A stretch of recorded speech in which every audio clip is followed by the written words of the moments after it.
A lot of people always asking themselves, what can I do to be happy? That's a big question for a lot of people. Now, you have a system of 5 steps. Yeah.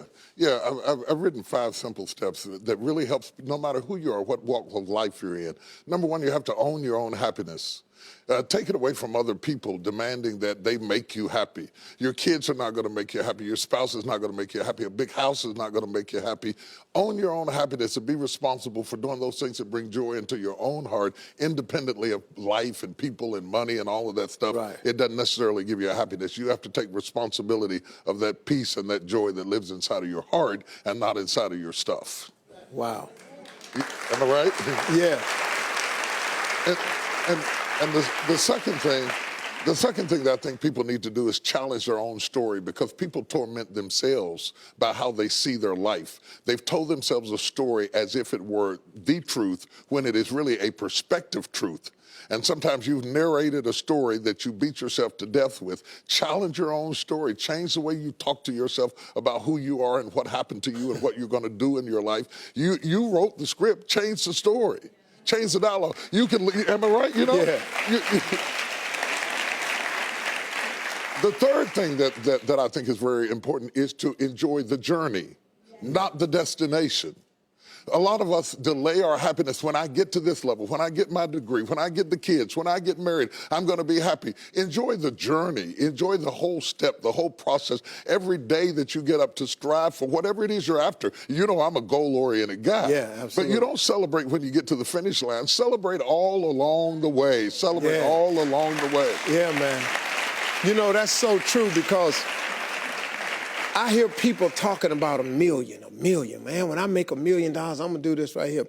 Well, look, if you've been making $25,000 a year, and all of a sudden you're making $100,000 a year, I got news for you, man.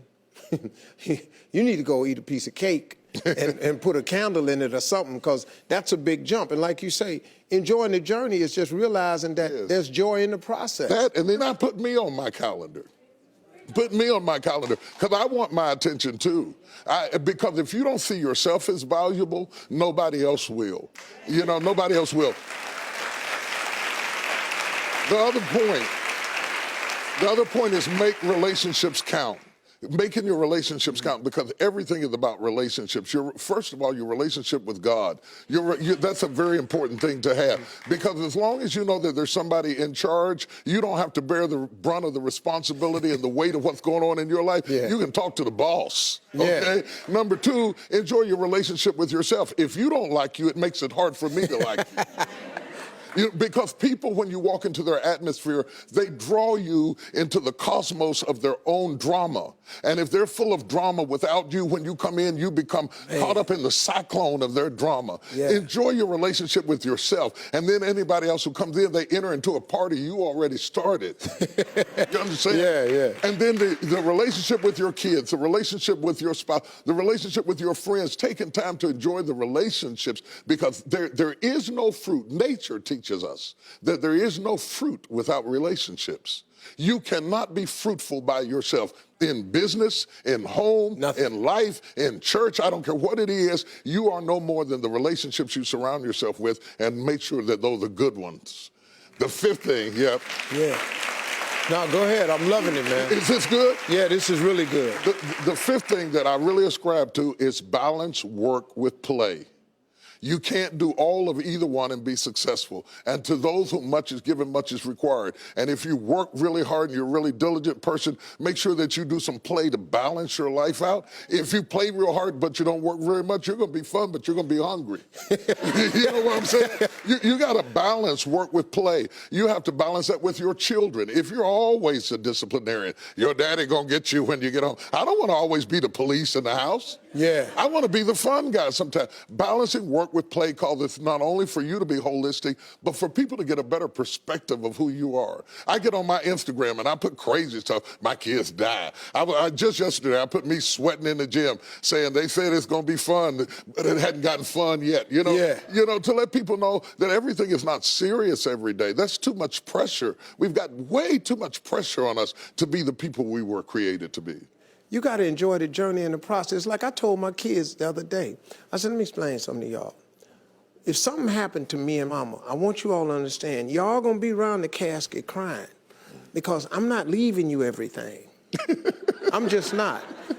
I'm gonna spend 85% of my income on me and your mama. Right. Yeah. Right. I'm gonna leave about 5–10%. That's it. The rest of the money, me and your mama going somewhere. We can, Dad, we can't go on vacation. No, I want to be just with your mother. Well, here's it's the cool. thing that people don't understand about children. It is not what you leave to them that makes them great. It's what you leave in them. And if you leave enough in them, you don't have to worry about what you leave to them. If you leave more to them than you leave in them, they will run through everything you left to them. Yeah. But if you leave enough in them, you don't have to leave so much to them because they can go out there and make their own way in life. Cool. I'm glad you said that, because now they ain't getting nothing. Coming up next, Bishop T.D. Jakes has a special story to share with us that proves miracles happen right here on earth. Stay with us. We'll be right back.